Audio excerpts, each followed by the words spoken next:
Pakistan cricket at its best. 1 minute down, next minute up.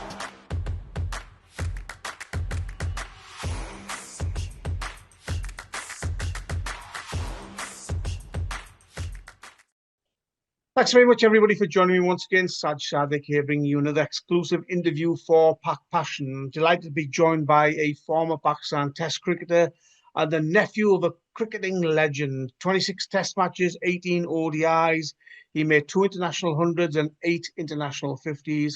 A very good 19-year first-class career where he made 28 hundreds and 66 50s, and left first-class cricket with a very impressive average of just under 40.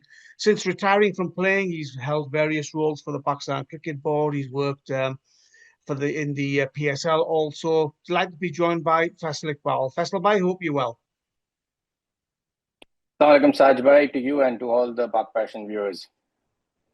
Faisal bhai, Pakistan cricket is in a very difficult position at the moment. It's in a downward spiral.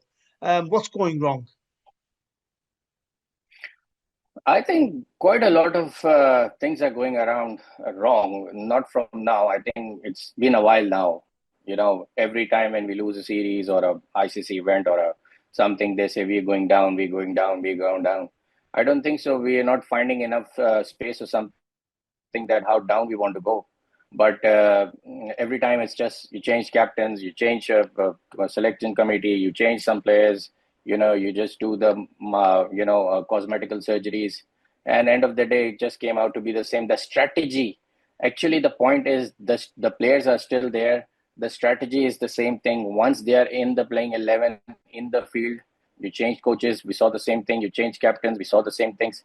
It was, I think, the strategy which the players have been playing all these three formats is just the same. So it seems like nobody is going to, nobody has done anything to make sure that we need to change the strategy. But the strategy was there from long, and we're still seeing the same thing with obviously we've got the new coach and the management, and we can see some strict actions being taken today after announcing the squad. So I hope the message should be given loud and clear to the players, especially to the senior players, because obviously when we were playing, when we were juniors and when we were watching our seniors, when we became seniors, when we were watching our juniors, we saw the same thing that, when you are a senior player or when you are like a mid-experienced player, it's your responsibility to make sure to win games for the team as a bowler, as a batter, as a keeper, as a fielder. Look, when I was watching Pakistan cricket, when I started watching, the chaos was there, the selection issues were there, the players coming and going. It was all, there. But one thing was certain, even when you played in that dressing room, the team gave 100%. The quality of the players coming through from domestic cricket, they fitted into international cricket. These days, जो हमारे players आते हैं, यार हम लोग इतना hype कर देते हैं, then they come to international cricket and then we think, oh yeah, these guys aren't good enough. Why is that? Because nobody is taking domestic cricket seriously. Nobody is playing domestic cricket seriously. Especially, I'm talking about the senior players or mid-seniors, you can say, have been there on the circuit from 6-7 years or whatever, not taking domestic cricket seriously. There is no one in the setup who can reprimand them of why they're not playing domestic cricket seriously. They are happy to take NOCs and go play leagues. Fine, fair enough. They can go as many times as they want. But why somebody in the setup is not reprimanding them of not playing domestic cricket seriously? They come here, they play a couple of games, they score some runs, get some wickets, non-serious attitude starts, back into the squad, same thing happening, same thing repeating there at the international level. So there is a problem which needs to be addressed by the relevant individuals who are running Pakistan cricket. They need to reprimand them. Coaches, very much, they need to take responsibility. Domestic coaches, international coaches, the coordination, high performance coaches, the coordination should be there. But I think end of the day, what I've been seeing in Pakistan cricket from very long as a player and as a coach now, that the player power takes over somewhere or the other along the line when the administration wants to take some sort of a decision. So I think that needs to be taken off somewhere or the other. And like I said before, somebody needs to take charge of making sure that the players should understand the game there's no one bigger than the game. and people who don't take this seriously, then I'm sure that people need to take decision. Shouldn't be worried about what's happening in social media. Shouldn't be worried about what media people are saying on the TV channels, news channels. Obviously, the people who are doing that job, it's their profession. They have to criticize you. They have to break the pinpointers and highlight the issues. So, the people who are running the show needs to make sure that, things should go in the right direction.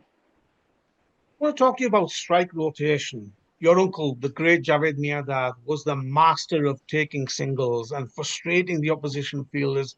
Even on a good ball, he could manage to, like soft hands, get a single. We've just recently seen the West Indies series where Pakistan lost ODI series, lost 2-1. The basics of batting on difficult, tricky conditions seem to have been forgotten by these batters. I mean, what is going wrong there?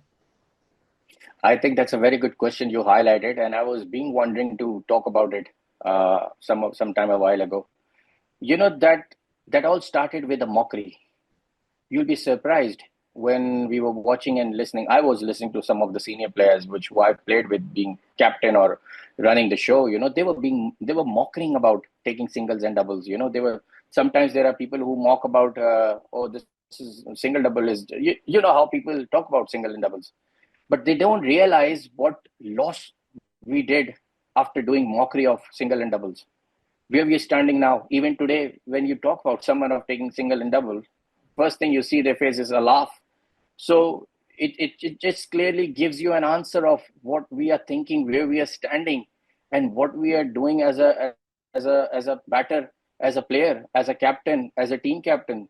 So I think this needs to be addressed seriously of how important the strike rotation in any format.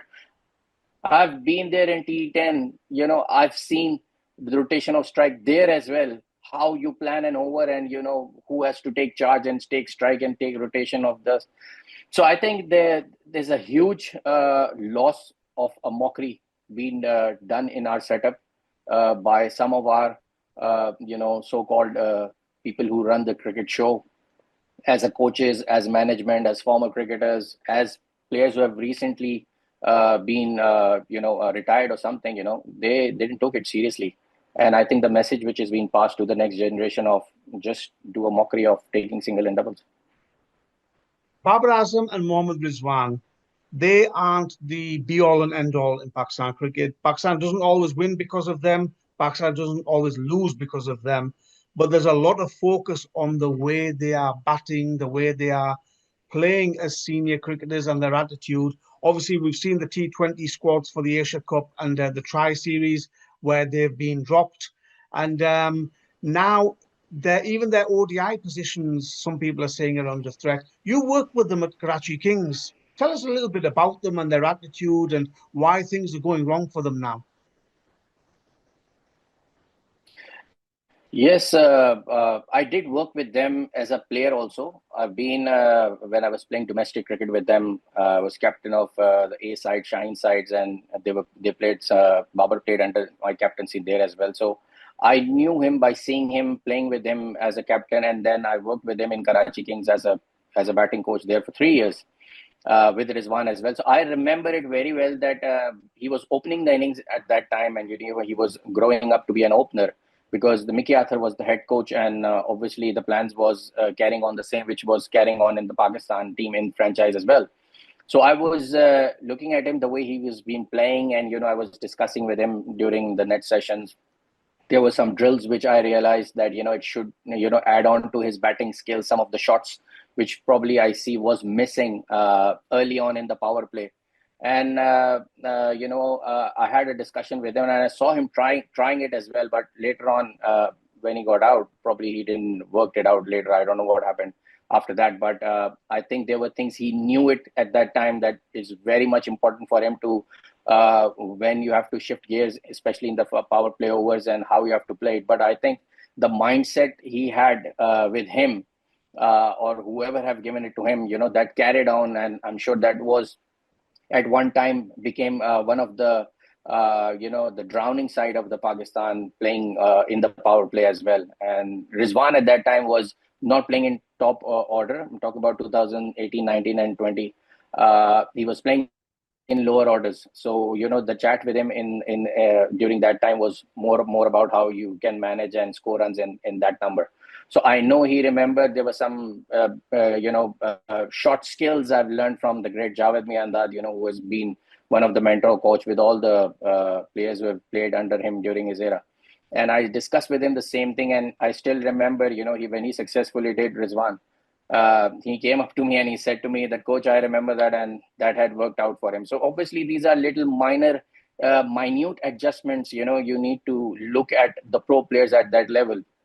You don't need to change the way of their playing. You just need to tune them as well, fine tuning with them. And, if they understand and they develop confidence with you as a coach, and, then happy days for the team and for the players as well. So yes, it was a good experience with them at that time, but times have changed now from last 5-6 years. They haven't evolved the way they should have played and taken the Pakistan cricket to the international way of T20 playing. You have heard from the greatest of commentators and the greatest of cricketers from all over the world talking about how the strike rates and the strike rotations and things are not happening in the power play between both of them when they were playing in top order. So I think that lack a lot of issues in Pakistan batting, and by that, we could not able to develop some good middle order players in that format of T20 overs. We were getting players like Iftikhar, or there were one or two players in later stage who were just there for like 5 overs or 4 overs in last part, and they just want to hit. And they were also struggling and could not able to hit. Asif Ali, he was one of the players. So the Pakistan cricket did in this format did not evolve the way it should have evolved while playing world cricket. The talent was there, the mindset was there, the management was there, but I think the execution was not there, and I think there was no one who was making sure to force fully try to execute what we were lacking at international cricket. So I hope these things can change now when the new coach and the new management with Akif Javed and Mike Hesson, and the good thing is started well, that you have to give them a clear message of making sure that you need to change your game or somebody else will going to take your place. Keep hearing the words intent, aggression, modern brand of cricket. You've mentioned this just now, but it's the same issues. It's the same dot balls. It's the same lack of strike rotation. It's the same, let's save wickets until the end and then hope we can score 100 runs from the last 6-7 overs in T20 cricket, especially. Is this because of the attitude of the players? Is it the selfishness of the players, or are they simply not good enough? No, I think they are good enough. There's no doubt about their talent. But I think the mindset or whoever is guiding them from years of playing the way they are playing, or the way they have changed their game, there must be some of their mentors behind, who are constantly who they are listening. I don't know who they are. I'm sure they themselves knows it better than anyone, that are they listening the right thing from the mentors or whoever the coaches they are having confidence with learning skills, or and making sure that what is required should be done. Dot balls are fine, fair enough. You can have 1 or 2 dot balls, that's fine. But in T20 cricket, look at the players are playing these days. Look at the way players are playing in hundreds, the way they're playing in PSL, IPL, and the mindset.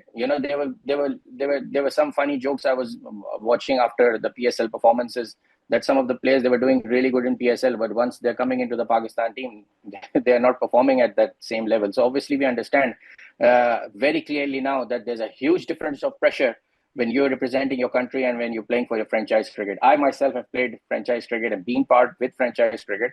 Obviously, there's not that level of pressure on the players. It's kind of like a relaxing atmosphere in the dressing room, in the playing ground, that you play freely. But unfortunately, I see our players only at the international circuit who don't play freely the way they're playing in franchise cricket. Apart from them, all other players who have worked around in different leagues, I saw them the way they were playing in franchise cricket, same way they were playing in international cricket as well. So I think there's some kind of a mental blockage with our players. I think they cannot blame anyone of failure of innings, of if they fail some innings, they get dropped. They can't blame them either, because the stats are there right in front of them with all the players, not only Babar and Rizwan. So I think there is a problem which the players needs to understand by themselves. People who are behind them needs to understand that as well. That if they are backing them in a wrong way of not winning games for the country, not performing consistently, not understanding their role, what needs to be done for Pakistan team, then like this you can give them 1,000 games also. You will get this. You will keep the same average, same performance, and same way of playing. So I think things needs to be changed now. I'm watching Pakistan Shaheens when they came to England. I'm watching them in the top end series now, currently in Australia, and I worry about the talent coming through. I remember watching Pakistan A and Pakistan under 19s previously in the past when they came to England, and it was full of players who you think, yeah, these boys are ready for international cricket. But unfortunately, the current lot of Shaheens, with all due respect to them, to me, they don't look like international cricketers, Faisal. Why is Pakistan not producing good cricketers? Uh, See, in my assessment, what I've see around working with the players, see the talent we have. There is no doubt about that. We don't have talent. We have the talent. It's only the problem of the direction. The direction comes from the club level. The direction comes from the people who are running cricket administrationally, from domestic level, like the club levels, and the coordination between the players, the coaches at the top level, and the mindset. Obviously, you get good players when you see your national team players performing at the top level, like a different way. Certainly, I can bet you, if you see these players start winning games, playing one man army kind of innings, bowl an exceptional spells, like getting 2-3 wickets at a crucial time, you will see the mindset of our upcoming players automatically getting changed. They are just following what they've been seeing. So this needs to be addressed by the people who are running Pakistan cricket. They need to understand that it's not just about the job. It's not just about doing a job. It's about making sure that what roles they are there should be implemented by themselves, and they should stand behind all those officials or coaches or whoever, that making sure that it should be done at the down level as well. I think there's a huge gap between coordination of a lower level of first class level and a top level of administration, coaches, and everyone. I think that can be done, that can be solved, but I think someone needs to play a role as a bridge between all of them, who's been given full powers and authority of not fear of anyone, not fear of anyone who's making TV shows against the person, against the individuals, or they don't need to get scared or frightened or anything like that, or under comes into anybody's blackmailing that if you don't put my players, I'm going to start talking about you negatively in the media and all that. So these are a major issues that is happening under the carpet, which is one of the reasons Pakistan cricket is on the downfall. And finally, we want to discuss coaching, Faisal. How much do coaches bear responsibility for the current state of Pakistan cricket? And correct me if I'm wrong here, but I've heard that you are no longer employed by the PCB, but you've been trying to get some jobs, but they've sort of closed the door on you. As I say, correct me if I'm wrong there. Yes, I've been applying a couple of times when I see the advert on the PCB website for the Pakistan team batting coach. I think I've applied for like a couple of times before as well. Recently as well, when Mike Hassan was appointed, there were advert for that. I applied, and then obviously got nothing back. And then recently, I've applied again for high performance coaches, and I had recently done an interview with them. Uh, you know. Uh, Explaining them how my plans and what can I do. So I hope, fingers crossed, and I hope that I've been given an opportunity like all others, to serve Pakistan cricket, and whatever I'm talking right now, give me an opportunity to fulfill that as well with full powers and confidence. Then I'm sure guys like me, there are some guys like me as well who wants to do good for Pakistan, who are in Pakistan, working hard in Pakistan with the Pakistani players, wants to work for Pakistan cricket, should be given an opportunity with anyone else before. Faisal, thank you very much for your time. Always interesting to hear your views. And I'm sure we'll catch up in the future. And as I say, good luck in your pursuit for jobs in Pakistan cricket and possibly around the world. Thank you. Thank you very much.